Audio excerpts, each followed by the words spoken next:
A teenage boy seated quietly in first class. A flight attendant losing control in a moment that would be captured forever. And a billionaire father watching it all unfold from the cockpit. What would you do if someone struck your child 30,000 feet above ground and no one stood up to stop it? What if the child was yours, and the world saw him as a threat before they saw his heart? This is not just a story about a slap. It's a story about what we see and what we choose to ignore. About the thin line between silence and complicity, between bias and brutality, and about what happens when a single moment of injustice takes flight and demands the entire nation to look in the mirror. Today, we follow the story of Jaylen Carter, a 16-year-old boy, and the storm that began in Seat 3A. It's a journey through prejudice, silence, accountability, and redemption. So, before we dive in, tell us, where are you watching from? Have you ever witnessed something that made you question fairness at 30,000 feet? Hit that like, share, and subscribe button to support powerful stories that matter, and let's begin. The sound echoed in the cabin like a gunshot, a single sharp crack of skin against skin that shattered the hush of first class. Mira Thompson stood frozen, her right hand still suspended in the air, her fingertips trembling from the force of what she had just done. Every passenger in the premium cabin had turned toward row 2. Conversations had stopped mid-sentence. Forks hovered above breakfast trays. A child further back whimpered at the tension that had suddenly taken over the cabin like turbulence no one saw coming. Across from Mira, the boy, no. The young man sat motionless in seat 2A, his head slightly turned, a faint red mark blooming on his left cheek, his eyes, wide and stunned, locked with hers. There were no tears. Not yet. But something deeper shimmered just beneath the surface. Not pain, not even fear, but betrayal. Mira started, but the words caught in her throat. Her breath came in short, shallow waves, her polished professional appearance neatly pinned brunette hair, spotless navy uniform. Name badge gleaming, suddenly felt like a mask she had ripped off in front of everyone. The boy blinked slowly. His hand rose to his cheek, fingers brushing the sting with the quiet disbelief. A woman in 2C let out a horrified gasp. Camilla Ridge. Mira registered dimly, the high society frequent flyer who had made the entire flight a slow burn of tension from the moment she boarded. "What is going on?" someone whispered behind her. A soft chime interrupted the silence, then a click, then a voice, calm, deep, unmistakably in control. "This is Damon Carter speaking," the voice said from the flight deck. Even through the speaker system, it carried weight. "Flight attendant Mira Thompson. Please report to the cockpit immediately." Another pause, then, with deliberate gravity, he added, "That is my son you just struck." It was a simple sentence, 16 words, but the effect was nuclear. The collective breath held in the cabin was released in a flurry of murmurs and shocked expressions. Passengers who had been trying not to stare now openly turned in their seats. Mira's legs refused to move. Her eyes stayed on the boy Jaylen.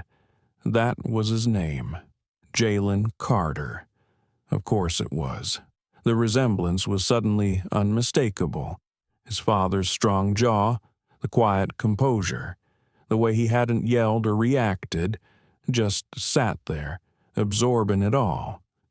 Mira felt like she had just opened a trap door beneath her own feet. A part of her wanted to explain, to say it wasn't what it looked like, that she hadn't meant to hit him, But that wasn't entirely true. Was it she had meant something? Not violence, not cruelty, but the movement of her hand had come from somewhere, a place so deep and buried she didn't even recognize it until it was too late. She turned without a word and began the slow walk toward the cockpit. The eyes followed her, the judgment, the confusion, the pity, all of it. Each step felt heavier than the last. Behind her, Jaylen remained still. He hadn't said a word. He hadn't called for anyone. He hadn't defended himself. And somehow, that silence was the most punishing part of all. Mira's shoes clicked softly on the carpeted aisle. The seatbelt sign remained off, but no one moved. No one reached for the overhead bins. Everyone was watching the aftermath of something they didn't quite understand. She reached the forward galley, pausing at the cockpit door. Her hand trembled slightly as she pressed the call button. There was a buzz. Then the heavy door unlatched. First Officer Ethan Kwan opened it, his face unreadable. He nodded once and stepped aside. Inside, Captain Damon Carter sat in the left seat. He didn't turn immediately. He finished logging something on the tablet mounted beside him, his movements smooth, precise, the way pilots were trained to be. When he finally looked over his shoulder, the expression on his face wasn't rage. That would have been easier. It was disappointment, controlled, composed, measured, but disappointment nonetheless. "Sit," he said quietly. Mira obeyed.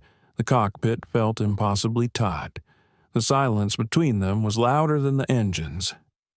"You've flown with me before," Damon said. "Not a question." Mira nodded. "3 times. Sir, you were always professional, always capable." Again. She nodded. Her mouth was dry. "So tell me," he said, his eyes locked on hers. "What just happened in my cabin?"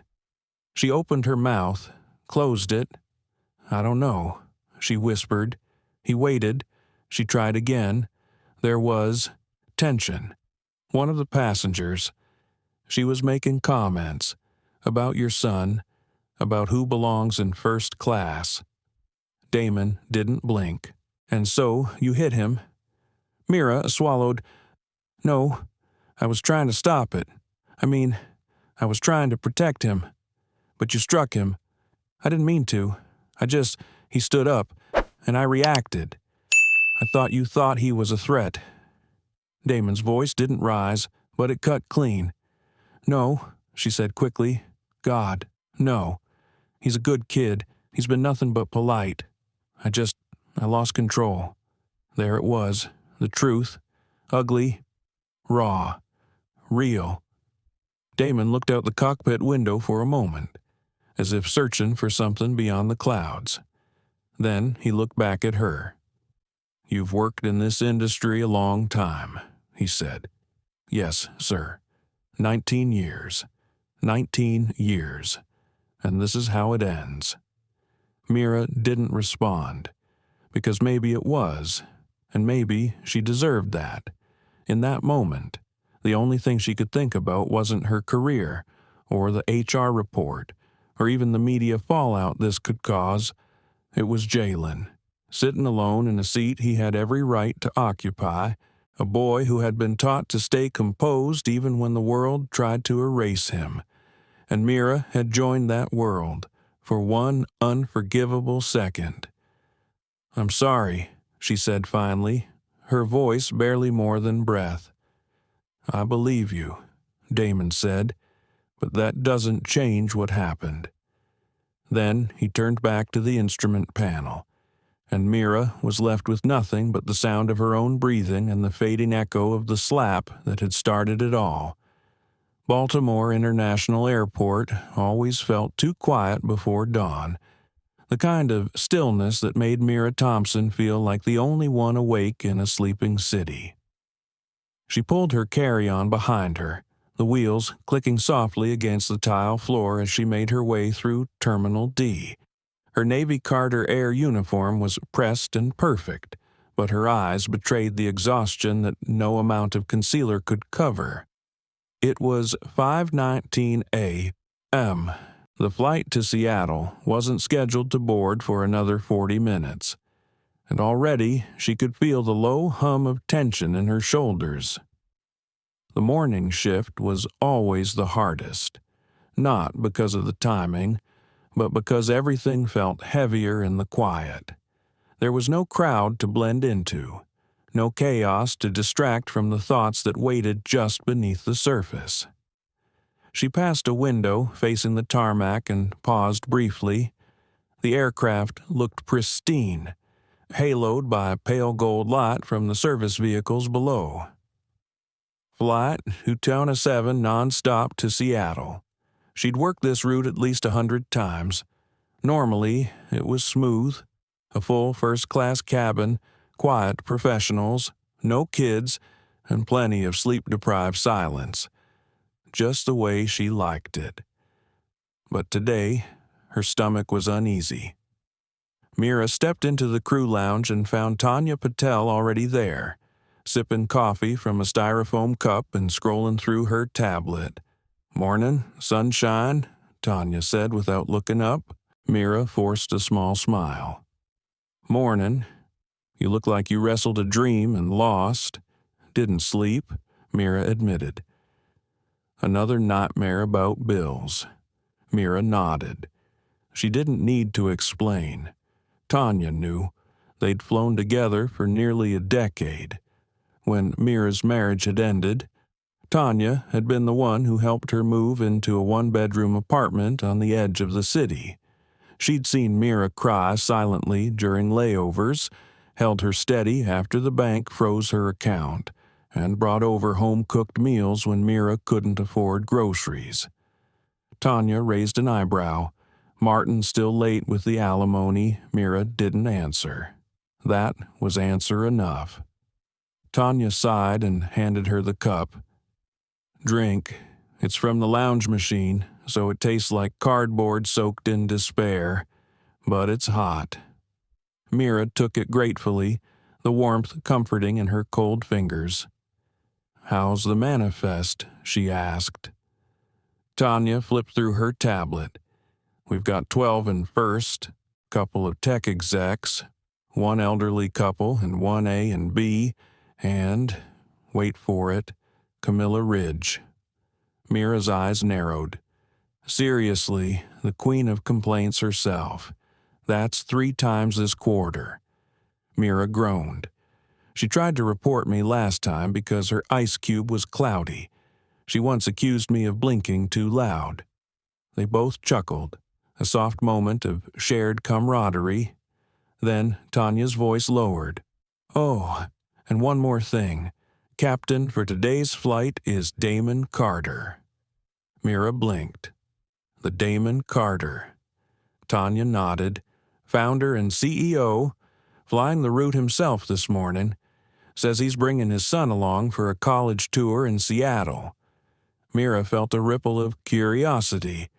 "I didn't know he flew his own planes anymore." "Apparently, he does when it involves his son." She handed Mira the tablet. A photo of the manifest showed a name that Mira hadn't seen before. Jaylen Carter, age 15, first-class seat 2A. Something about that struck her. Not because a teenager was in first class. That wasn't uncommon. But because Carter Air's CEO had chosen to quietly board with his son on a routine flight with regular crew, no special announcements, no entourage. That was rare. Mira looked up as the captain himself entered the lounge. Damon Carter was taller than she expected, broad-shouldered, with the confident posture of a former Air Force pilot. His dark uniform was immaculate, and his demeanor calm but commanding. "Ladies," he greeted with a respectful nod. "Thanks for the early call." "Morning, Captain," Tanya said brightly. "Looking forward to a smooth one." Mira added. "Let's make it a good flight," Damon said, then turned slightly. "Jaylen." The boy stepped forward, silent and almost hidden behind his father. He was tall for his age, slim, wearing khaki slacks and a collared shirt tucked neatly. His eyes, dark and observant, scanned the room with a quiet watchfulness. "This is my son, Jaylen," Damon said. "He'll be in 2A, just shadowing for the morning." Jaylen nodded politely. "Nice to meet you." "Ma'am?"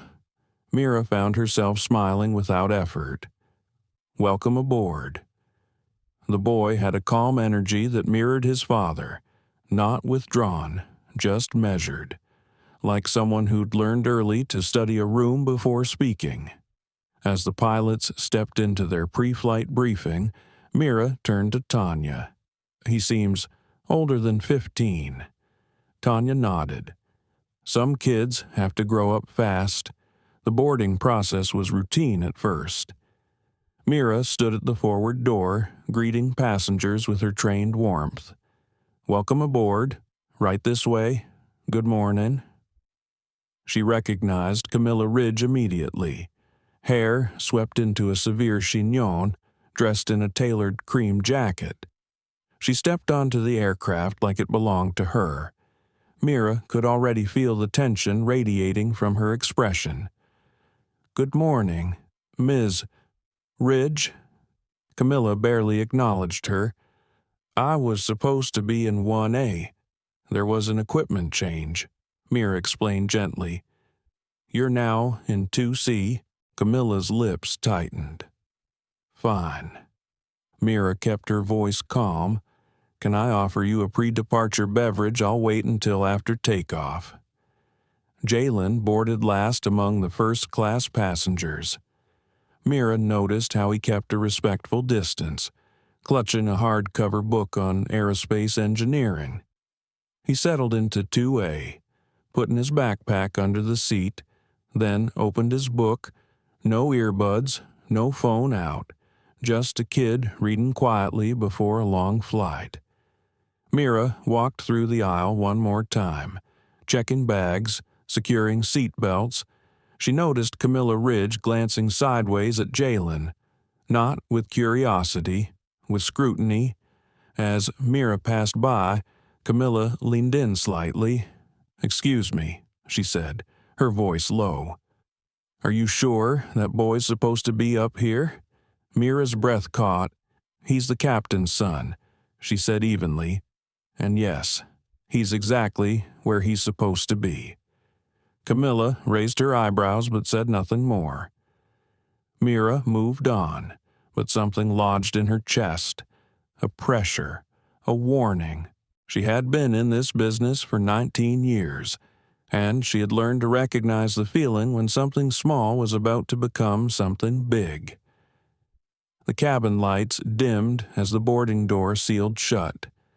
That subtle pressurization change swept through the aircraft like a signal. The show was about to begin. Mira Thompson stood at the front, her hands folded neatly, the muscle memory of professionalism kicking in even as her stomach remained tight with something else. The safety demonstration video began playing, its cheerful animation clashing with the silence in first class. As the familiar announcements echoed over the intercom, Mira watched the passengers with a quiet intensity. Most barely looked up from their devices. Camilla Ridge sipped her sparkling water with theatrical delicacy. Only Jaylen Carter was truly paying attention. He followed the video closely, nodding slightly at each instruction. Seatbelt, oxygen mask, life vest. His eyes didn't wander. He didn't glance at the other passengers or fiddle with his phone like most kids. It was as if he took the flight itself as seriously as the man flying the plane. Mira had seen thousands of passengers in her career. Business travelers, honeymooners, grieving family members, celebrities with sunglasses and egos. But something about this boy stood out. It wasn't just that he was the son of Damon Carter. It was the way he carried himself, too aware, too careful, as if he already understood he would be watched more closely than others. The plane began to taxi. Mira moved to her jump seat, her back straight, hands on her lap. The familiar vibration of the aircraft rolling toward the runway sent a jolt through her. Not fear, not excitement, just a strange heaviness she couldn't shake. She closed her eyes briefly as the engines roared. This moment used to thrill her. Years ago, when she was new to the skies, takeoff was a symbol of freedom, escape from whatever problem she left behind on the ground. But these days, the sky didn't feel like escape. It felt like another kind of weight. As the plane lifted, gravity pulling at her bones, Mira inhaled slowly. She could already feel the quiet war waging inside her. That space between poise and collapse, between service and self, she didn't know when it started exactly. Maybe it was when Martin left, cold and collected, announcing that he was moving in with his new partner like it was a shift change. Or maybe it was before that, when she realized the marriage had become a polite exchange of logistics and calendars. No emotion, no urgency, just resignation. Or maybe it was after, when the apartment got smaller and the nights got longer, and the money never stretched far enough no matter how many extra flights she picked up. She tried not to think about the bills during flights, tried not to let her mind wander to overdue rent or the utilities notice pinned to her refrigerator. But today, something inside her felt brittle. The plane climbed through 10,000 feet. The seat belt sign turned off. The ding echoed softly through the cabin. Time to move. Mira stood and smoothed her skirt. Tanya was already in the galley, prepping the beverage cart with the rhythm of someone who had done this 1,000 times. "Coffee's hotter than hell today," Tanya muttered as she poured. "Might be the only thing on this flight, that is." Mira offered a weak smile and reached for the juice containers. "You good?" Tanya asked quietly. Mira hesitated. She wanted to say yes, that she was fine, that she could handle Camilla Ridge and the lingering words about Jaylen and the knot twisting in her chest since this morning. But the truth sat too close to the surface. "I'm tired," she said simply. Tanya nodded. "I know." The cart rattled slightly as they wheeled it into the aisle. Mira started with the front row. The elderly couple in 1A and 1B were sweet, whispering about whether they should try the tomato juice or stick with water. They smiled at Mira, called her dear, thanked her twice. She moved to 2C. Camilla Ridge looked up from her leather-bound planner with that sharpness in her eyes that always meant trouble. "I'll have a mimosa," she said coolly. "And please make sure the orange juice isn't from concentrate. I can tell the difference." Mira kept her face pleasant. "Yes, ma'am." She handed over the drink with practiced grace, then turned to 2A. Jaylen looked up, surprised. "Oh, I'm okay. Thank you." "Sure," Mira asked. "Yes, ma'am. I'm good." Mira nodded, but didn't move away immediately. She lowered her voice slightly. "That book you're reading, is it about propulsion systems?" Jaylen blinked. "Yes, jet engine design. It's an older edition, but the diagrams are great. That's impressive," she said softly. "You interested in being a pilot?" He hesitated, then shook his head. "Not flying them. Building them. I like knowing how things work." Mira smiled, genuinely this time. "Well, you've got the right last name for that kind of future." Jaylen shrugged. "My dad says the same thing." Something flickered behind his eyes then. A mix of pride and something else. Not fear, not sadness, just caution. He looked down at the book again. Conversation over. Mira continued down the aisle, but that quiet exchange lingered in her mind. She recognized that caution. She'd seen it in her own son before he left for college. That knowing look of someone who didn't want to draw attention, who'd been taught that being polite and quiet sometimes mattered more than being right. The beverage service continued without incident, at least on the surface, but Mira could feel Camilla watching, glancing sideways. Her eyes kept drifting to Jaylen with subtle scrutiny, not curiosity, judgment. When Mira returned to the galley, she let out a slow breath. Tanya noticed. Ridge acting up again. Not directly. Mira said, just the usual stares. She always has something to say. Yeah, Mira murmured, and I've got nothing left to absorb it with. She leaned against the counter, closing her eyes for just a second. In her mind, she saw her landlord's text, payment overdue, final notice. She saw the unpaid electric bill, the voicemail from the bank, the email about the union cuts to health care reimbursements. Then she saw Jaylen Carter's face, the way he sat perfectly still, reading his book, acting as though he couldn't feel the judgment burning from the seat beside him. And Mira wondered how many times he'd done that before, how many rooms he'd entered where someone decided before he spoke that he didn't belong. The turbulence wasn't outside the plane, it was right there in her chest, and it was building. Jaylen Carter didn't like flying, not because he was scared of heights or worried about turbulence. He just didn't like the way people looked at him when he stepped into first class. He had only flown a handful of times in his life, but each experience had taught him something. Keep your voice soft, keep your hands visible, keep your expression neutral, and never, absolutely never respond to rude comments, even if they sting. That morning, his dad had handed him his boarding pass without ceremony. Just a firm pat on the shoulder and a quiet, see you on the other side of the flight. Jaylen nodded like always. He wasn't the kind of kid who whined or asked to sit next to his dad in the cockpit. He knew how important appearances were.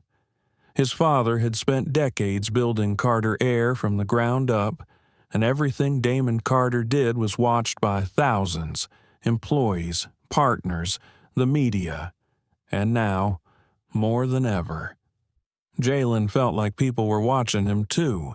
He sat in seat 2A, spine straight, hands folded on the book in his lap. The hardcover volume on propulsion systems had been his request, not his father's. He liked machines. He liked silence. He liked understanding the hidden things that made the world move. People were harder. Across the aisle, he could feel the woman in 2C glancing at him, the one in the cream jacket with diamond earrings that sparkled under the cabin lights. She hadn't said anything out loud yet, but he didn't need words. He knew what that look meant. She had looked at him the same way people looked at graffiti on marble walls, like something that didn't belong. Jaylen turned a page in his book. He had read this chapter before, but he pretended to concentrate. It was easier to focus on diagrams of turbine blades than to wonder whether she would eventually say something. They usually did. When the flight attendant approached to offer drinks, Jaylen smiled politely and declined. She seemed surprised, but not annoyed. Her name tag said Mira. Her voice was soft, but her eyes held a kind of weight, like someone who had spent a lot of time holding herself together. She asked him if he liked propulsion systems. Most people didn't even glance at his books. Jaylen nodded, surprised. When she asked if he wanted to be a pilot, he shook his head. Not flying them, building them. He meant it.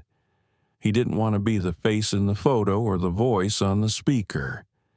He wanted to be the mind behind the curtain, the one who understood how things stayed in the air.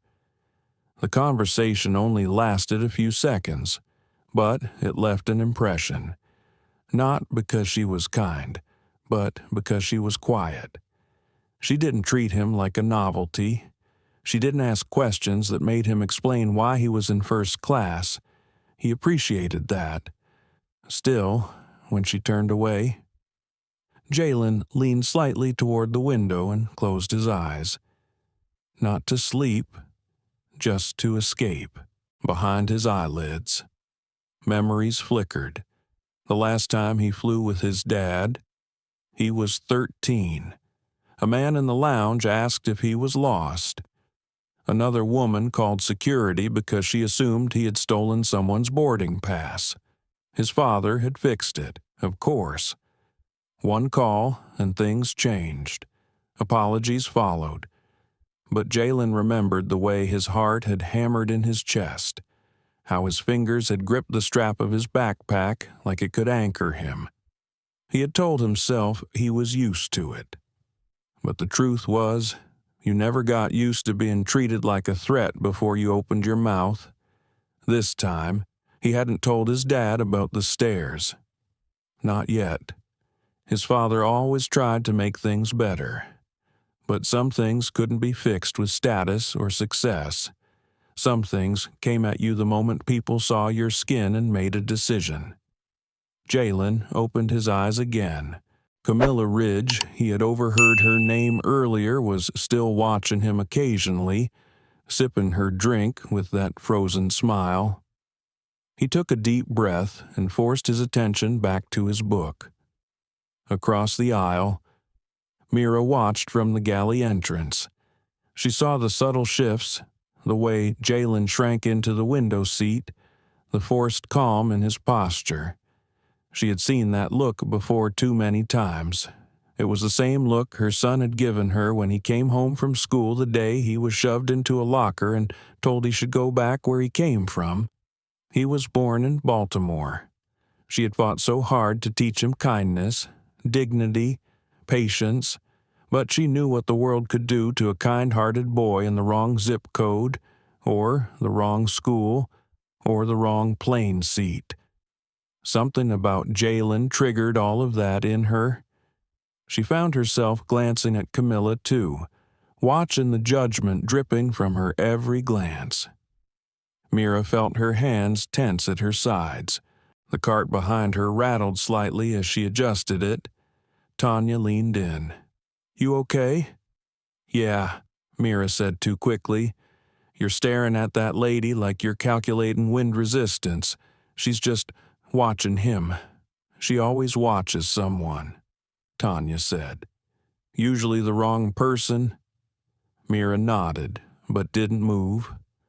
What was it about this flight? What was it about this boy?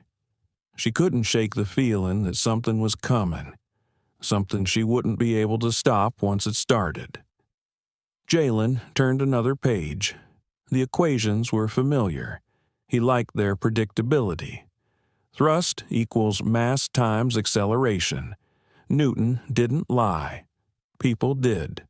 His heart beat slowly, steady, like the hum of the engines beneath the floor. He kept his breathing calm. He reminded himself that this flight would end, just like all the others. He would land. He would go with his dad to the college campus. He would walk the halls of the engineering department. He would stay quiet and observant, like always. He didn't know yet that his face would be on every news screen within the next 24 hours. He didn't know that this quiet moment in seat 2A would be the last calm breath before the storm. But Mira knew. She didn't know how it would happen. She didn't know the exact words or the spark, but she could feel it rising in the air, like pressure before lightning, and it was heading straight for row 2. The cabin air grew heavier, though the temperature remained steady. It wasn't the pressurization. It was something unspoken. Mira Thompson stood at the galley entrance, watching the rows in first class as if each seat might combust. Camilla Ridge had started tapping her glass with a long, manicured fingernail. Not loud, just enough to draw attention. She did it in short, deliberate bursts, a sound like artificial rain. Mira knew the tactic, a way of signaling dissatisfaction without speaking. Camilla had perfected passive aggression into an art form. Mira stepped forward. "Is there something I can help you with?" "Ms." Ridge Camilla smiled. It was the kind of smile that came with teeth and condescension. "I was just wondering," she said lightly, her tone dripping with insincerity, "how seating assignments are handled these days." Mira raised an eyebrow. "Could you clarify?" Camilla glanced toward 2A. Her meaning was clear. "Normally, first class has a certain atmosphere," she said, "and lately, that seems to be shifting." Mira's jaw tightened. "Our seating is based on ticket class, availability, and airline status. Ma'am, all passengers in this section are entitled to be here." "Of course," Camilla replied, her eyes still fixed on Jaylen. "I just think some standards should be preserved. That's all." Jaylen didn't move. He heard every word, but his gaze stayed fixed on the book in his lap. His fingers didn't turn the page. They just rested on the spine, holding his breath like a dam. Mira felt her pulse ticking faster. "If you have a specific concern." "Ms. Ridge, I'll be happy to address it." Camilla leaned back in her seat. "I've said my piece," and just like that, she returned to her glass of orange liquid, smug and satisfied. Mira forced herself to turn away, walking briskly back to the galley, her hands trembling slightly. Tanya saw it instantly. "What happened?" Tanya asked, lowering her voice. Camilla's making comments about Jaylen, thinly veiled, just enough to stay polite. Tanya swore under her breath. "She's got a pattern, that one." "I should report her now," Mira whispered. "But if I escalate it, I'll be the problem." Tanya looked down, her mouth tight. "I hate that that's true." They both stood in silence for a moment, listening to the distant drone of the engines. Mira exhaled slowly. "I think she's waiting for something. An excuse." Tanya nodded. "Don't give her one." But it wasn't that easy. Not when the boy in 2A sat there silently absorbing the atmosphere. Not when Mira could feel the air shifting every time Camilla turned her head. She returned to the aisle 15 minutes later with a tray of warm hand towels. Her smile was rehearsed, polished, almost believable. Jaylen looked up when she approached, his expression unreadable. "Here you go," Mira said, placing the towel gently on his tray. Still warm, he nodded slightly. "Thank you." Behind her, Camilla cleared her throat. Mira turned, offering the same courtesy. Camilla took the towel with 2 fingers, as if it were contaminated. "I assume these were properly sanitized," she said. "Yes, ma'am, as always." Camilla dabbed at her wrists, then sighed as if even this effort had been beneath her. Mira finished the row and turned toward the back. She needed to breathe. Even 10 seconds alone in the service nook would help. As she passed Jaylen's seat again, she saw his fingers tighten slightly around his book. His posture, still perfect, had become rigid, like he was bracing for an earthquake. She paused. "You doing okay?" she asked softly. "Just for him?" Jaylen hesitated, then looked up at her. His voice was quiet. "I'm used to it." Those 4 words hit her like a punch to the chest. She forced a smile, but her throat tightened. "You shouldn't have to be." He said nothing, just nodded and turned back to his book. When she reached the galley, Mira leaned against the counter. Her knees felt weak, not from exhaustion, but from something deeper, a kind of helpless rage. She thought of her own son, of all the conversations they had about walking away from trouble, staying calm in the face of ignorance. She'd taught him how to survive a world that judged him before he opened his mouth. But she never wanted him to get used to it. Tanya entered a moment later and saw the look on Mira's face. "I hate this," Mira muttered.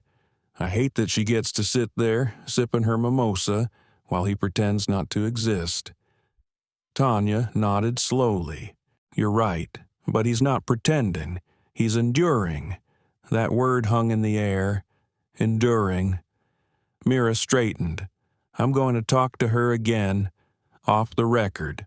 Friendly tone, but firm." "Mira," Tanya warned, "don't let her push you. I'm not going to lose my job over her, but I'm also not going to stand by." Mira returned to the cabin. Camilla was flipping through a magazine now, her attention only half present. Mira crouched beside her seat, her voice low and even. "Ms. Ridge, I just wanted to ensure your comfort. If you need anything during the flight, please let us know." Camilla barely glanced at her. "All I need is a peaceful journey. We're committed to providing exactly that." Camilla turned a page in her magazine. "Then you may want to address what's disturbing that peace." There it was. The mask dropped, just for a moment. Mira's voice remained calm. "There's no disturbance in this cabin, ma'am, only perception." Camilla looked at her fully now. "Perception matters." "Indeed it does," Mira said softly, "especially when it reveals more about the observer than the observed." Camilla's jaw clenched. Mira stood up and walked away without another word. Back in the galley, Tanya didn't ask what happened. She could tell. For a while, things settled. The cabin hummed with soft conversation and the occasional chime of a call button. Mira went through the motions, refilling drinks, adjusting trays, checking temperatures, but underneath, something still simmered. Jaylen hadn't moved from his seat. He hadn't eaten.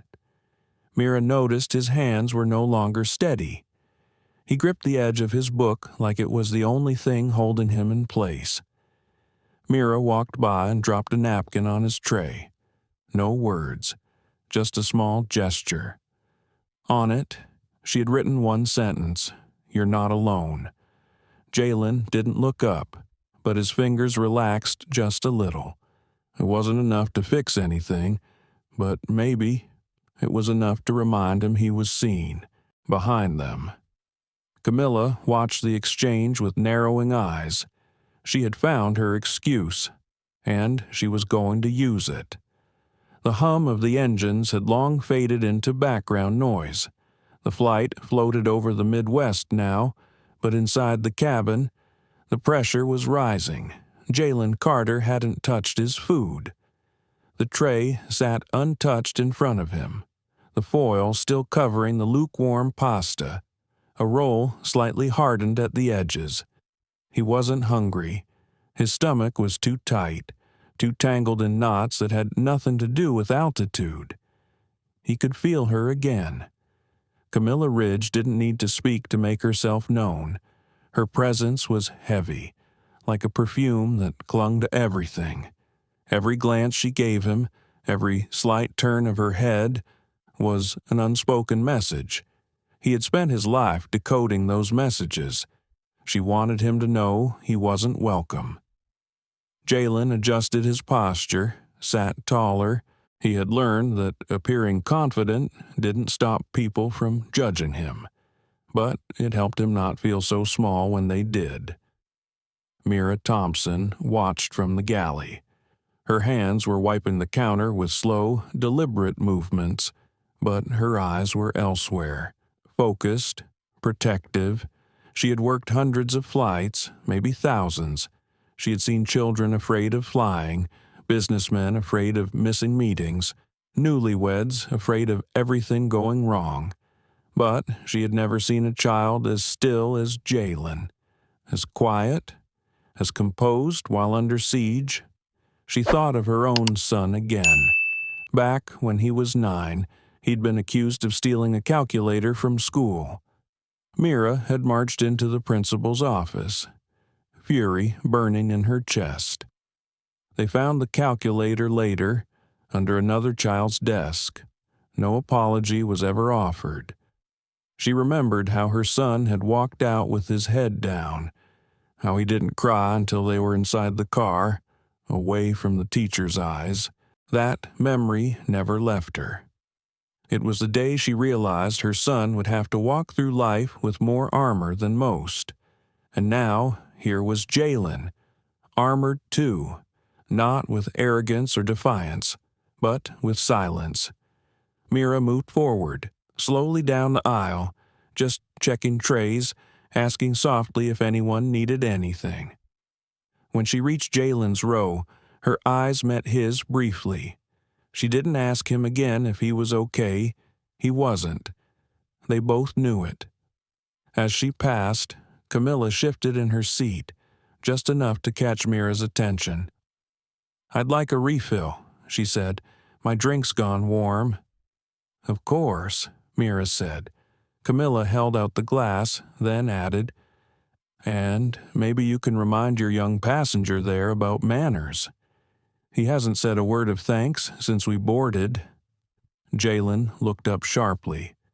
Mira paused. Her fingers tightened around the stem of the glass. "That passenger has been polite and quiet the entire flight. Ms. Ridge. Polite is more than silence," Camilla said, her voice still light but sharp at the edges. Mira's voice stayed calm. "He's disturbed no one." Camilla laughed softly, a condescending little sound. Some people don't need to make noise to disrupt the space. There it was, clear, undeniable. Mira's breath caught in her throat. The rules of customer service warred with the rules of human decency. Jaylen turned his face toward the window again, pretending not to hear. Mira stepped away and returned to the galley, her whole body tense. Tanya looked up from the coffee station and raised an eyebrow. "What now?" she asked. "She's escalating," Mira whispered. "She wants a reaction, from him or me. She wants to draw a line." Tanya shook her head. "You've held it together this long. I don't know how much longer I can," Mira admitted. Tanya handed her a clean cloth. "Just breathe. We've got 2 more hours in the air, 2 more hours." Mira didn't know if she could keep swallowing it all for 2 more hours. At the front of the plane, the cockpit door opened slightly. Damon Carter stepped out briefly, just stretching his legs while the co-pilot handled things. He gave Mira a polite nod. She responded automatically. He hadn't seen his son yet, hadn't spoken to him since takeoff. Mira glanced back toward Jaylen, still quiet, still looking out the window. Back in the cabin, Camilla had begun whispering to another passenger in the row behind her. Mira couldn't hear the words, but she saw the glances, the nods, the subtle tilt of the head in Jaylen's direction. Mira returned to first class and began clearing trays. When she leaned toward Jaylen's table, her voice was gentle. "You need anything, water?" He shook his head. "I'm fine. I can bring you something from the back. A snack, maybe." He looked up at her, his expression torn between gratitude and refusal. "I'm okay," he said again. She nodded, but stayed for half a second longer. You don't have to shrink. Jaylen blinked. What you don't have to make yourself small. He didn't respond, but Mira saw the flicker of something in his eyes. Maybe confusion. Maybe hope. Camilla cleared her throat again. This time it was louder, purposeful. Mira turned slowly. Yes, Camilla stood. The seatbelt sign was off, and she stepped slightly into the aisle. I'd like to speak with the pilot, she said, loud enough for several rows to hear. There's a matter of safety I'm concerned about. Mira's stomach dropped. That won't be possible while we're in flight, she said firmly. Camilla raised an eyebrow. I think an exception can be made. There's a passenger in this cabin who has been acting suspiciously. Every eye nearby turned. Jaylen froze. Mira stepped in front of him, not touching him, just placing herself between him and Camilla's gaze. There is no suspicious behavior here, Mira said. You're making unfounded accusations. Camilla lifted her chin. I saw him tampering with something in his seat, and he hasn't spoken to anyone. He won't even eat. That's not normal behavior. That's not your concern, Mira replied, her voice rising now, sharp with something hot. Camilla turned to the other passengers. I'm just saying, in this day and age, we can't afford to ignore strange behavior. For everyone's safety. Jaylen stood up now. His voice was quiet. I haven't done anything. I'm just reading. Mira's heart shattered. She turned to face Camilla fully. You are making these claims because of who he is, not what he's done. You are creating a threat where there is none. Camilla scoffed. I don't have to explain myself to you. No, Mira said, but you will to the authorities when we land. Silence. The other passengers shifted uncomfortably, unsure of what side to take. Jaylen sat down again, slowly, his face pale but composed. Mira turned to Tanya at the galley. Contact the captain. Let him know we've got a passenger making baseless accusations. Tanya nodded and disappeared behind the curtain. Camilla returned to her seat, fuming. Mira stood for a moment, hands trembling. Then she turned and walked slowly back to her station. Each step measured like she was walking a tightrope. She didn't know it yet, but something in that moment had snapped. And it wasn't just inside her. The silence after Camilla's accusation lingered longer than expected. Jaylen sat frozen, his hands pressed flat against his tray table. Around him, eyes lingered. No one said a word, but the tension had coiled into something that wrapped around every row like invisible thread. First class had never felt so small. Mira stood at the front of the cabin, staring straight ahead. She had seen a lot in her years of service, but this was the kind of moment that carved into a person's spirit, the kind where silence felt complicit, the kind where one more second of stillness might swallow someone whole. And still, she waited. Tanya returned from the cockpit, whispering, Captain says he'll speak with the passenger after landing. Told us to document everything. Mira nodded. It wasn't enough. Camilla Ridge had returned to her seat, smug and composed, as if her outburst had been nothing more than a request for extra peanuts. Mira couldn't take her eyes off Jaylen. He was doing what so many kids had learned to do far too young. He was folding into himself, willing himself invisible. Her feet moved before her mind caught up. She walked the aisle again, not because she had a task, but because movement felt like the only thing keeping her from screaming. Jaylen looked up as she passed. His eyes were glassy, but dry. That made it worse. The way he didn't cry, the way he held it in, as if he believed showing pain would prove Camilla right. She stopped by his seat, crouched just slightly. "I see you," she whispered. Jaylen didn't speak. "You matter," she said again, from behind. Camilla's voice rang out.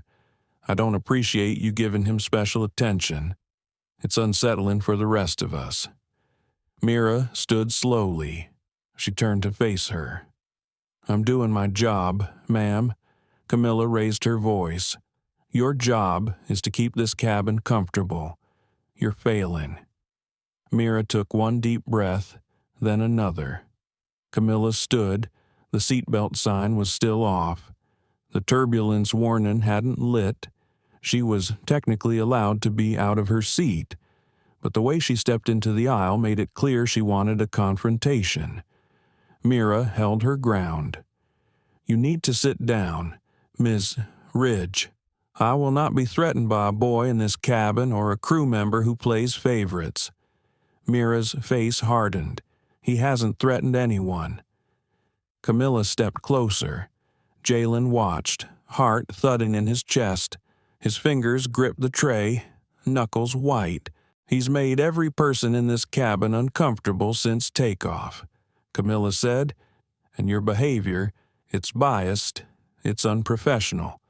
"You're out of line," Mira said quietly. "Am I?" Camilla snapped. "Then why don't we ask the rest of the cabin if they feel safe?" She turned as if to address the other passengers. Jaylen stood too. "Please stop." His voice was louder now. It cut through the noise like a blade. Everyone froze. Camilla turned, furious. "Don't speak to me. I'm not trying to fight," Jaylen said. "I just want to sit here and finish my book." Camilla's eyes flared. Then, in one motion, she stepped closer, and Mira, her heart pounding, her vision tunneling, moved to block her. In the chaos of motion, in the confusion of bodies and raised voices, something snapped. It was fast, too fast to process. Mira's hand came up, and before she could stop herself, her palm connected with Jaylen's cheek. It wasn't hard. It wasn't premeditated. It was instinct, misdirected, meant for the air but landed on him. And the sound it made, the soft, hollow crack, stole the oxygen from the room. Time stopped. Jaylen staggered back half a step. His hand reached up to his cheek. His eyes didn't widen. They didn't fill with tears. They just emptied. Mira froze, her hand still in the air. Her mouth opened, but nothing came out. Camilla's expression twisted into something gleeful. "There it is," she said. I knew she was unstable. Tanya rushed forward, her eyes wide with horror. "Jaylen," Mira whispered. I didn't mean he didn't say anything. He didn't look at her. He sat down again. Quiet, still. Tanya grabbed Mira's elbow, pulling her gently toward the galley. "You need to sit down. Now. Let me take over." Mira let herself be moved. She couldn't feel her legs. She couldn't feel her hands. Her chest was a void. Passengers were whispering. Phones had come out. Someone had recorded it. The slap, the noise, the stillness that followed. Back in the galley, Mira collapsed onto the jump seat, her hands trembling so violently she had to press them between her knees. Tanya stood in front of her, blocking the view from the cabin. "Mira, talk to me. I hit him. It was instinct. A mistake." "No," Mira said, voice hoarse. "It doesn't matter. I failed him. I failed everything I've ever believed in. He knows he didn't mean to. But I did," Mira whispered. "And now it's out there." She stared down at her palms as if the truth had been burned into them. Up front, Jaylen hadn't moved. He sat alone, his cheek turning red, the book still on his tray. Camilla had returned to her seat. satisfied. For now, the flight continued, but the atmosphere had changed. The illusion of peace had been shattered. Mira knew there would be consequences. Calls would be made, reports written, but the worst part wasn't what the airline would do. The worst part was that she had become the very thing she had always stood against. A woman who lost control. A woman who hurt the one person she had sworn to protect. And Jaylen, he didn't cry, he didn't yell, he just sat. And that silence was louder than any apology she could offer. The cockpit was quiet, the hum of the engines steady in the background. Captain Damon Carter sat in the left seat, scanning instruments out of habit more than necessity. The skies were clear, autopilot steady, ETA on time. Still, something gnawed at him, a kind of disquiet that had settled in his chest the moment the aircraft leveled at cruising altitude. He hadn't spoken to Jaylen since the gate. He never liked flying with his son on board, not because he didn't love having him there, but because the job required distance, and the distance was always harder when family sat among strangers. A chime rang through the headset. It was the cabin intercom. Flight deck. This is Tanya in first. I need to speak with you privately. It's urgent. Damon looked at his first officer, Ethan Kwan. Ethan raised an eyebrow, then nodded. Damon pressed the switch. You're on. Tanya. There was a pause. Then her voice came through, strained but steady. There's been an incident. His stomach dropped. What kind of incident? Damon asked, his voice still calm but cooling like metal. Your son, Tanya began. He's okay, physically, but there was a confrontation. A passenger made a scene. Mira tried to de-escalate, but things spiraled. Tanya took a breath. She struck Jaylen. By accident, but in front of everyone. The silence that followed stretched out like a fault line. Ethan sat up straighter. She hit him, Damon asked slowly. Yes. Was it intentional? But that's not how it looks. It's all over first class. Some passengers recorded it. He closed his eyes. The weight of it landed all at once. Where is he now? Still in his seat? Quiet? Hasn't said a word. Damon leaned forward and switched to the public intercom. The entire plane went still as his voice filled the cabin. Ladies and gentlemen, this is your captain speaking. We've been made aware of a serious incident that occurred in the first-class cabin.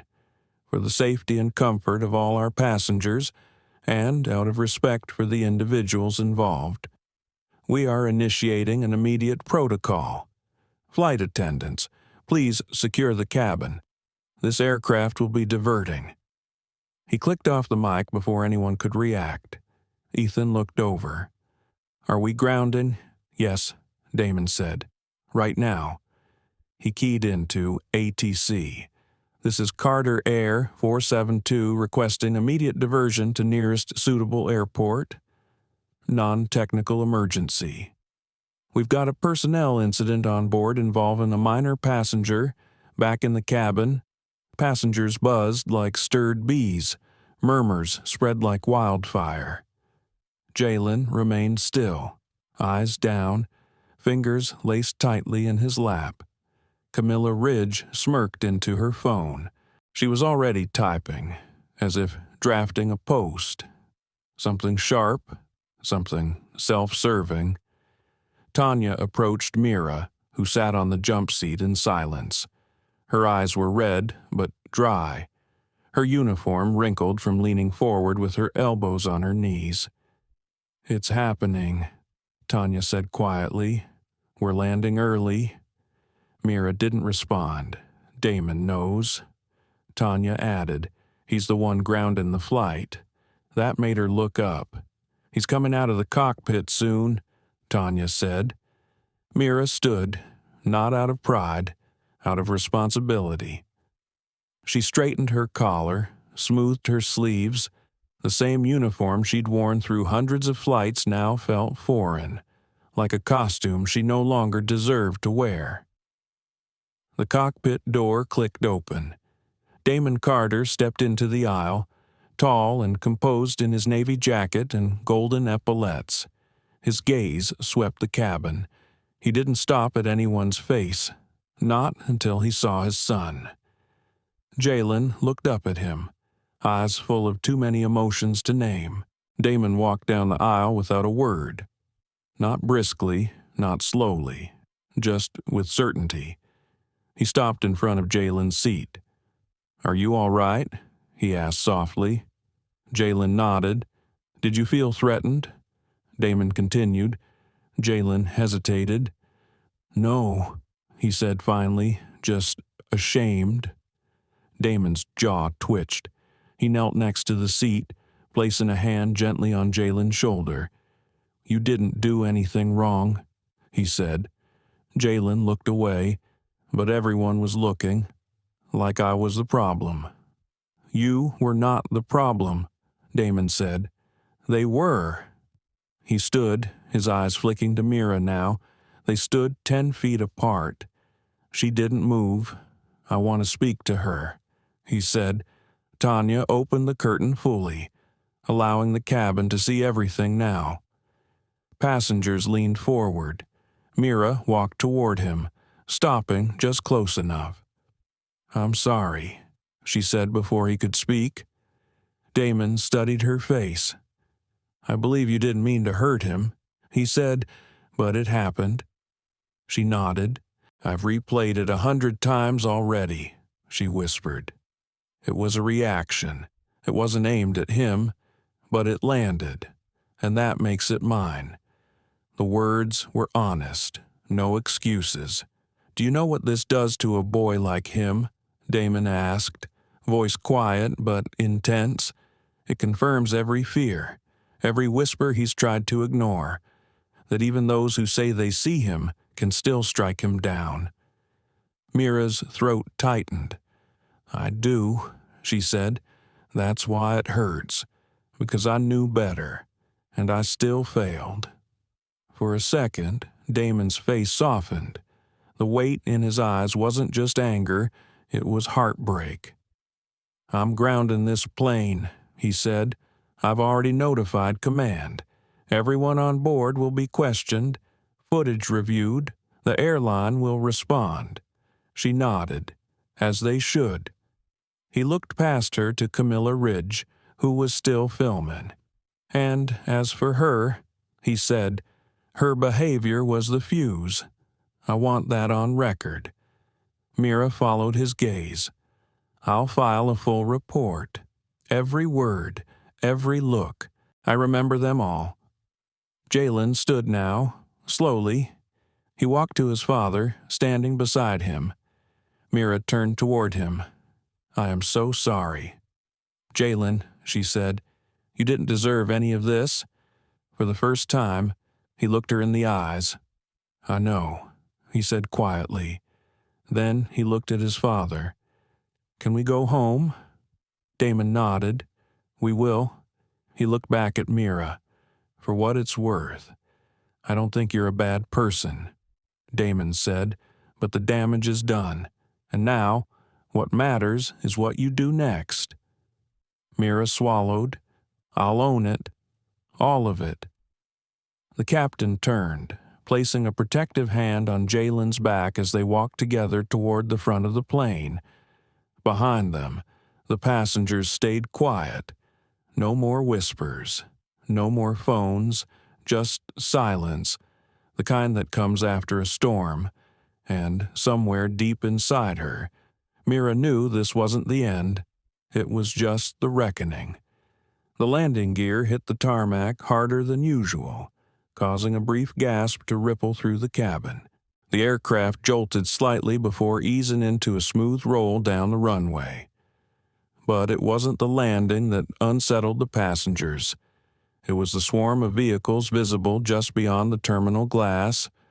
Emergency response vans, a waiting staircase, 2 black SUVs idling in place with tinted windows and government plates. This wasn't a normal landing. The aircraft taxied to an isolated gate far from the main terminal at Denver International Airport. The silence inside was weighty.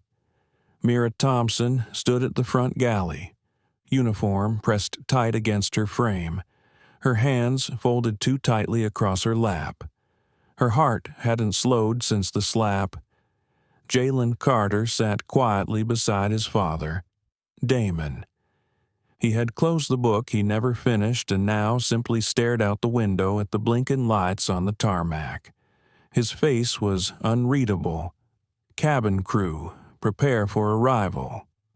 The first officer's voice came through, flat and professional. Tanya Patel moved down the aisle slowly, checking belts. Most passengers were too tense to speak.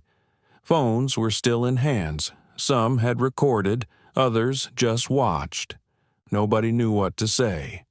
The plane came to a stop. The engine hum lowered. The intercom crackled. Ladies and gentlemen, for safety and security reasons, we ask that all passengers remain seated with your seat belts fastened until further instruction. Authorities will be boarding shortly. No one moved. No one dared. The aircraft door opened minutes later with a hiss. Cold air swept in from the jet bridge. 2 officers in Navy uniforms stepped aboard first, followed by 2 officials in civilian suits. Behind them came a representative from Carter Air's corporate office, his badge displayed clearly. Damon stood up and spoke calmly. "I am Damon Carter. I am the captain of this flight and the father of the minor involved." The lead officer nodded. "We'll be conducting interviews with passengers and crew involved in the incident. Captain Carter, we'll need your report. Ms. Thompson." His eyes shifted toward Mira. "We'd like to speak with you immediately." Mira stepped forward. Her knees nearly buckled, but she straightened. Of course. Jaylen looked over. Their eyes met. She nodded at him. He gave nothing back. Mira was escorted into the front galley and then down the stairs of the aircraft into a mobile processing unit parked nearby.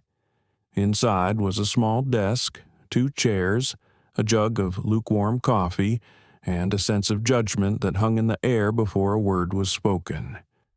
She sat down. The questions came slowly at first. What led up to the confrontation? How would you describe your relationship with the passenger? Was physical contact intentional or reflexive? Were there any prior complaints made by or against you on this flight? Mira answered everything clearly. No excuses, no justifications. "I lost control for 1 second," she said. "That's all it takes. I failed. I know the weight of it." The lead investigator, a woman with clipped gray hair and a voice hardened by years of cases, wrote silently. "Did the boy provoke you?" Mira's eyes snapped up. "Absolutely not. He was calm, silent, polite." Were there other passengers involved in escalating the situation? Mira took a slow breath. "Yes, one in particular, Camilla Ridge. She provoked him repeatedly. She made assumptions based on his appearance and presence in first class. She used language that implied threat where there was none." The investigator's pen moved again. "Do you believe her behavior was racially motivated?" Mira nodded without hesitation. "Yes." Outside. Damon stood beside his son. Jaylen had wrapped his hoodie tighter around himself despite the warm air. The boy looked older than he had that morning. A different official approached them. "Mr. Carter, your son can wait in the terminal lounge while we conduct witness interviews." "No," Damon said. "He stays with me." Jaylen tugged on his father's sleeve. "It's okay. I can wait." Damon hesitated, then nodded. "I'll be nearby." he said. Jaylen was led to a private waiting area inside the terminal, escorted by a kind-looking TSA agent who offered him water and crackers. He sat, knees pulled to his chest, and watched the gates. He wasn't sure what to feel. He kept thinking about that sound, the slap, the gasp, the eyes of strangers. His cheek didn't hurt anymore, but something deeper did. It had nothing to do with the impact. He thought about how quick it had all happened, how even someone who tried to protect him could still slip. Damon, meanwhile, was now given his own account. It was formal, clear, decisive. His voice never shook. The environment was already charged. He said, but my son had done nothing wrong. The incident escalated because of inaction by those around him, because people allowed a passenger to define him as dangerous when he wasn't. The investigator looked up. Are you requesting disciplinary action? I'm requesting accountability, Damon said. That includes the passenger who started this. But I want to make one thing clear. Mira Thompson is not a danger to anyone. She made a mistake, but I saw her try to shield my son. I saw her heart, and I know the difference between malice and breaking under pressure. There was a pause. Would you support her termination? The investigator asked.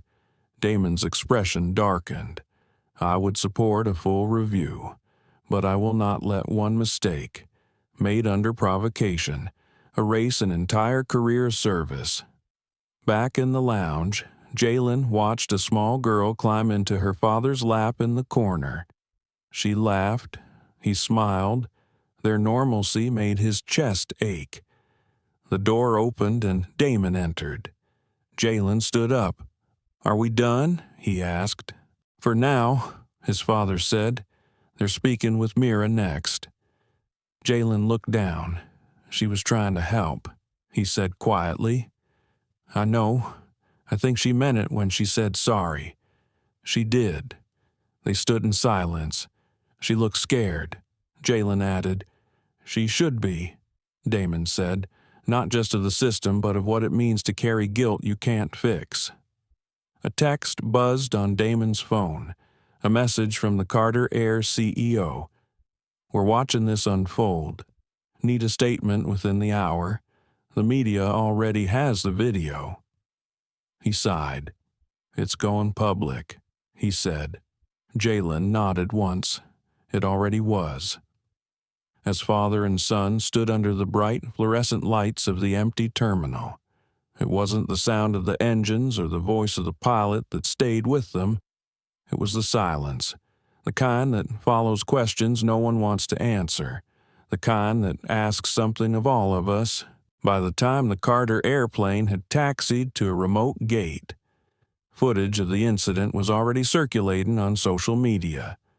The clip was only 11 seconds long.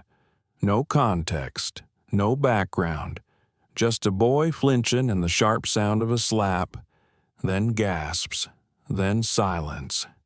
It had been viewed over 300,000 times in the first hour. Some comments screamed for accountability. Others screamed louder for blood. By the time Damon Carter stepped into the press room at the airport's corporate terminal, a row of microphones awaited him.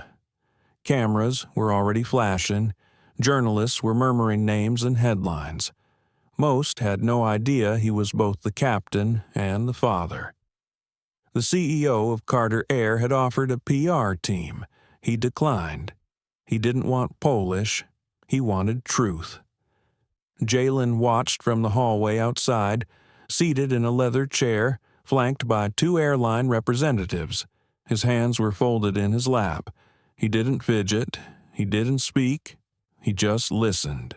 Damon approached the podium with the same calm he used in the cockpit. He adjusted the mic.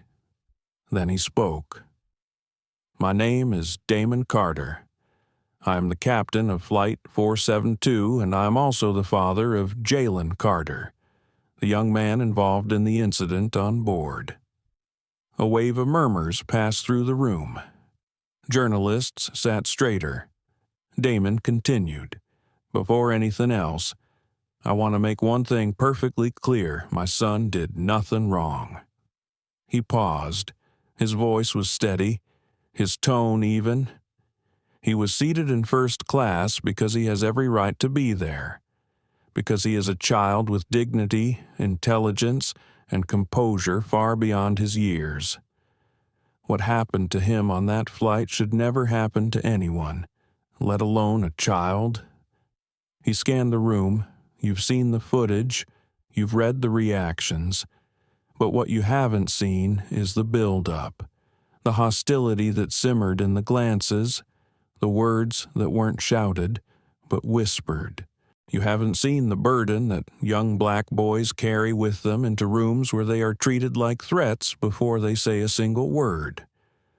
The room was silent now. No camera clicked, no phone beeped. I don't stand here today just as a father, Damon continued.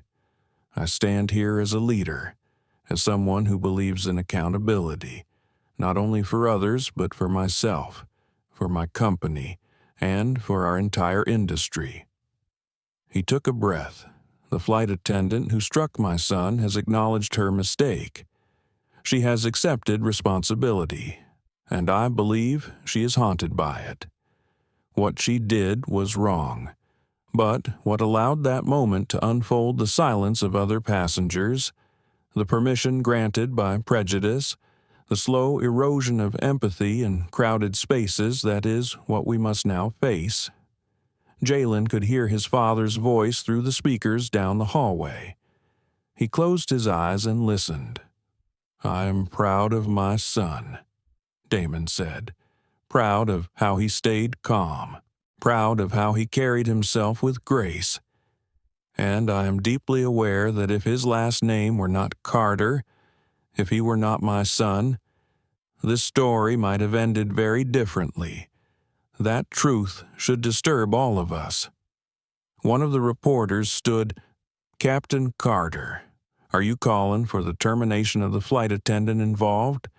Damon met her gaze. I am calling for a full and fair review of the incident, with context, with compassion, and with consequences appropriate to the entire picture. I am not here to destroy a person. I am here to dismantle a pattern. Another voice asked, Do you believe race played a role? Yes, Damon said without flinching. I do. A flurry of camera shutters burst, but he didn't stop. Let me be clear. This is not just a story about one flight. This is not just about my son. It's about who gets believed when they say they belong. It's about who is seen as a threat and who is given the benefit of the doubt. It's about whose pain gets minimized and whose fear is justified. He adjusted the mic once more. Carter Air will be launching an internal audit on all bias-related complaints from the past 2 years. We will review hiring practices, cabin culture, passenger experience surveys, and we will listen to our staff, our passengers, and most importantly, to those who have too often been ignored. He stepped back, but then paused. He returned to the microphone and added one last line. My son was hurt, but he is not broken. And this is not the end. It's the beginning of something better. He stepped away from the podium. Applause didn't follow, only silence, and somehow that felt louder. Back in the hallway, Jaylen looked up as his father returned. He stood. Damon pulled him in, an arm around his back. You okay? Damon asked quietly. I think so, Jaylen said. They listened. They needed to. I don't want her fired, Jaylen whispered. Damon looked surprised. Why not? Because that's not what I needed, Jaylen said. I needed to be seen. I think she saw me. Just too late. Damon nodded slowly. Then let's help them see earlier. That night, The story aired on national news. Clips from the flight, sound bites from the statement, footage of Damon and Jaylen walking through the airport together, father and son, bonded not by trauma but by truth. Some networks painted Mira as a monster, others as a scapegoat. Camilla Ridge's identity leaked. Public opinion turned swiftly. Old posts resurfaced. Interviews emerged. Former flight crews shared whispers of similar complaints. The narrative shifted again. Inside Carter Air, changes began immediately. Tanya Patel was asked to consult on a new bias training module. Damon met with the board. Mira was placed on administrative leave pending review, but she was not fired. Not yet, because accountability didn't always mean erasure. Sometimes it meant repair. Back home, Jaylen opened his phone. Hundreds of messages, friends, reporters, strangers.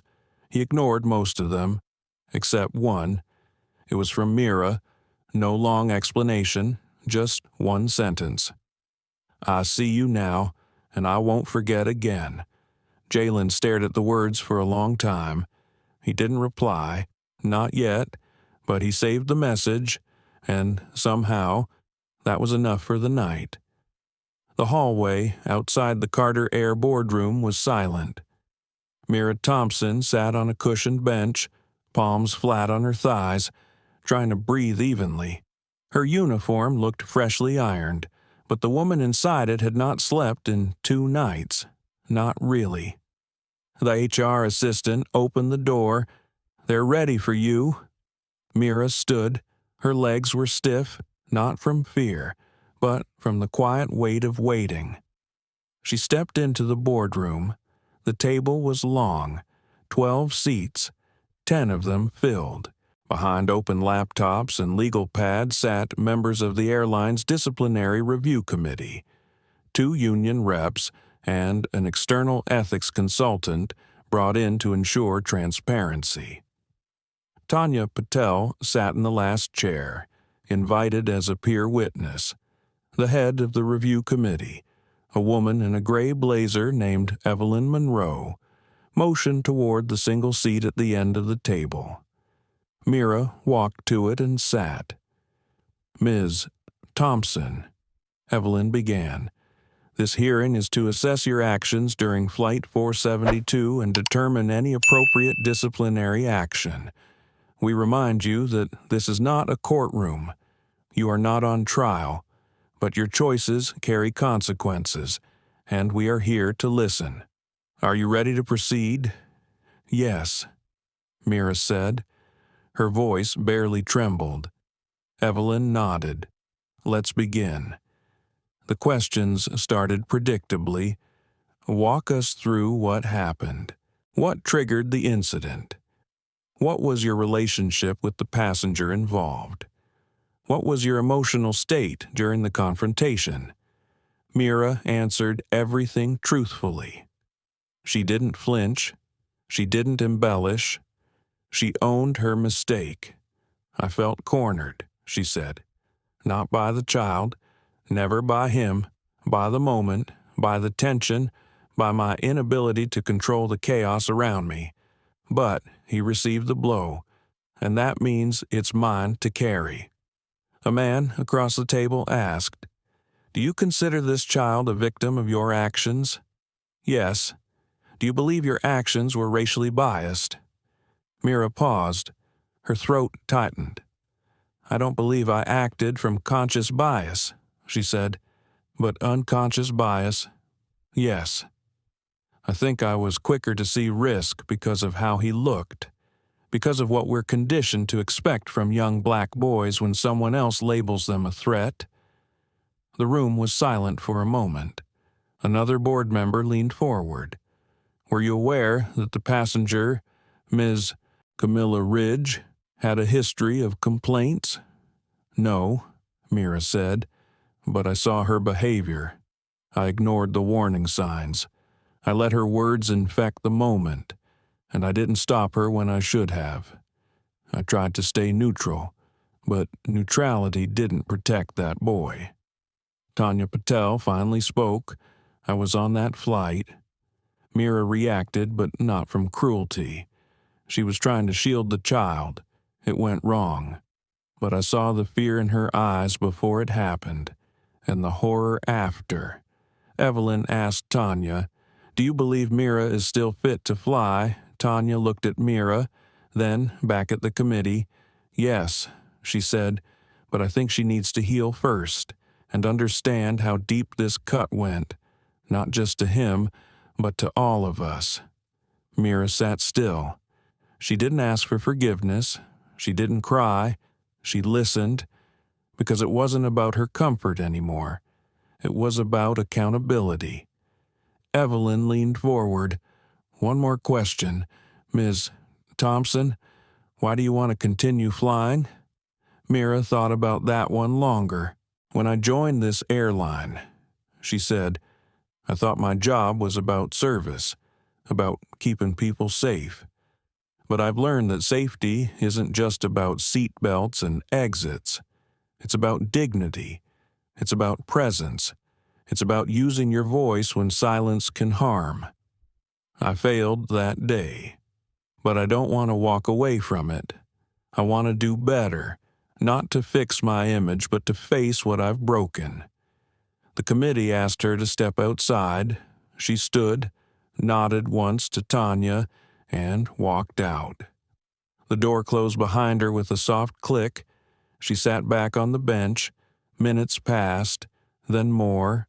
37 minutes later, the door opened again. Evelyn stepped out. "We've reached a decision." Mira rose. "You will not be terminated," Evelyn said. "You will be placed on unpaid suspension for 30 days, required to complete advanced anti-bias and trauma response training, and you will be reassigned to non-passenger duty for 2 months following that." Mira nodded. "I accept," she said. "Additionally," Evelyn added, "the airline will offer you access to counseling. You're encouraged to use it, because we believe in rehabilitation, not just punishment." Mira swallowed. "Thank you." Tanya exited a moment later and caught up with her in the hallway. "You okay?" Tanya asked.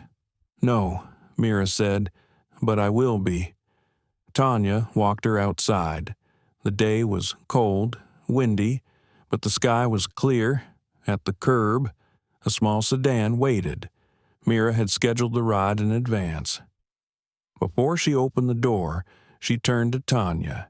"Did you ever make a mistake so big it rewired you?" Tanya tilted her head. "Only once." "What did you do? I didn't run from it." Mira nodded, got in the car, and left. Later that night, she opened her inbox. There were dozens of messages. Most were angry, some cruel, but one stood out. It was from Damon Carter. Subject: A step forward. "Mira, I've read your testimony. I believe in your capacity to grow, and I want you to know our family isn't looking for revenge. We're looking for change. If you mean what you said today, then I believe you deserve the chance to make that change. We all fall. It's what we do after that defines us." She read it 3 times, then again, and again. She didn't know how to reply. So she didn't. Not yet. She just sat back in her chair, hands in her lap, eyes on the glowing screen. It wasn't absolution, but it was a beginning. And beginnings matter. 3 months later, the sky over Seattle was soft with early spring haze. Jaylen Carter sat by the window at SeaTac International, knees tucked under him, watching planes lift and disappear. He wasn't afraid of flying, not anymore, but he wasn't ready either. He had been invited to speak. The airline's newly launched equity and empathy initiative called Wings of Worth was hosting its first event. Damon Carter was scheduled to deliver the opening remarks. Jaylen had been asked to share a few words from his perspective. as a young passenger and as someone whose story had made national headlines. He wasn't sure what to say. The memories still came in flashes, the sudden heat of that slap, the collective silence afterward, the way everyone looked at him like something broken. He remembered not the pain, but the weight. The moment where he questioned if he had done something wrong simply by existing where others didn't expect him. Damon sat beside him now, dressed in his usual slate-gray pilot uniform, calm, steady, but even he had lines under his eyes lately. "You don't have to speak if you don't want to," Damon said gently. Jaylen nodded, but didn't look away from the runway. "I know," he replied, "but I think I should." His father smiled faintly. "Then I'll be right there when you do." Inside the event hall, soft music played. Airline employees gathered from across the country. Flight crews, executives, even media observers. On the projector screen, the words "Courage in the Cabin" glowed across blue and white slides. Tanya Patel stood near the back with a clipboard. Mira Thompson stood near her, dressed not in uniform, but in civilian clothes, simple slacks, a navy blouse, and the look of someone who had walked a long road to get here. She hadn't flown since that day. Her suspension had ended a month ago, but she had asked to stay grounded for now, to do the work, to face the quiet, to learn how to carry guilt without letting it consume her. When Damon took the stage, the room settled. "Good afternoon," he began. "My name is Damon Carter. I'm a captain with Carter Air. But more importantly, I'm a father. Some of you know my son's story. Some of you were part of it. Today, we're not here to rehash that day. We're here to talk about what we do next." He looked across the audience. What happened to my son was painful. But the response, we've seen this program, this conversation, this room that is proof that pain doesn't have to be the end. It can be the beginning of clarity. There was a quiet murmur of agreement. He continued, "We fly with strangers every day. People we've never met. People carrying stories we'll never hear, but we're responsible for each other. In that pressurized metal tube in the sky, we're responsible to see not just seat numbers or skin color, but humanity." Damon stepped back, and now, with his permission, I'd like to introduce someone who didn't ask to be part of this story, but who has handled it with more maturity than most adults I know, my son, Jaylen Carter. There was soft applause. Jaylen walked to the front slowly. He wore jeans and a plain shirt. His voice, when it came, was soft but clear. "I didn't think I'd ever be up here," he said. "I didn't want to be." He paused. "But sometimes things happen that make you part of something whether you want it or not. And when they do, you have to decide if you're going to speak or stay quiet." He looked out at the crowd.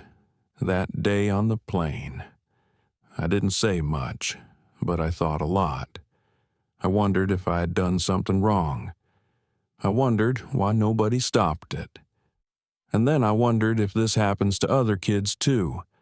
Kids who don't have a dad who's the pilot, or a camera rolling, or a last name that makes people listen. The room was still. Jaylen swallowed.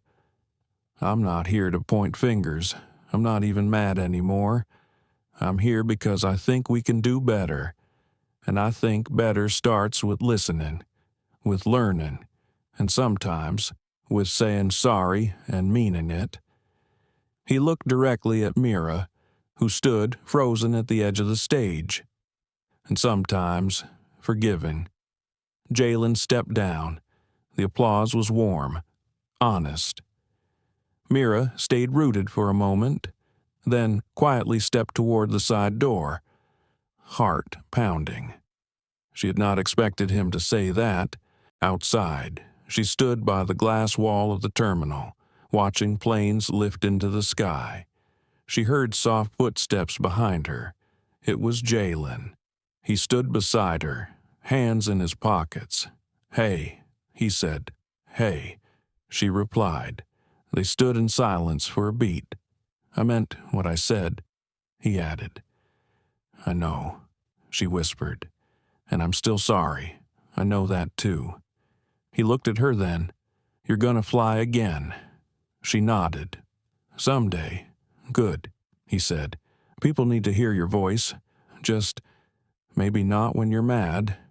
She smiled for the first time in weeks. Fair. Back inside. Damon watched them through the glass. He didn't interrupt.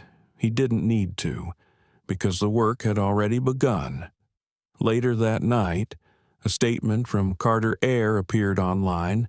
It read, "In the skies above us. There is no room for small thinking. There is no space for silent prejudice, and there is no tolerance for harm disguised as policy. As an airline, and as a community of people, we are committed to flying differently, more justly, more consciously, together." The post went viral, not because it was perfect, but because it was rare, because it admitted fault and promised change, because it named the thing too many tried to hide. Weeks later, Mira returned to flight. Her first route was short, Seattle to Salt Lake City. She walked onto the plane with her new badge, her breath steady. Her crew welcomed her back. Her hands trembled as she gave the safety demo, but she did it. And when a teenage boy boarded and took his seat in first class, Mira walked over. "Hi," she said gently. "Let me know if you need anything at all." He smiled. "Thanks." The plane lifted into the sky, and for the first time in a long time, Mira felt light, because she wasn't just flying, she was rising. Not all stories that begin with pain end in punishment. Sometimes they end in perspective. Jaylen never asked to be the center of attention. Mira never intended to become a symbol of broken trust. And Damon Carter, he simply wanted his son to feel safe in a world that too often questions if he belongs.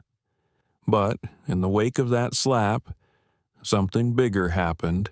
A boy found his voice, a father found a platform, and a nation was forced to ask, who do we see as a threat and who do we see as worthy? This wasn't just about an airline, it was about all of us. The seat we think people deserve, the judgments we make in silence, and the power we have to choose differently.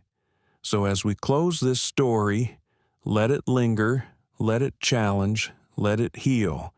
If this story moved you even for a moment, please don't scroll past, like, share, and subscribe to this channel so we can keep telling the stories that awaken hearts and demand justice.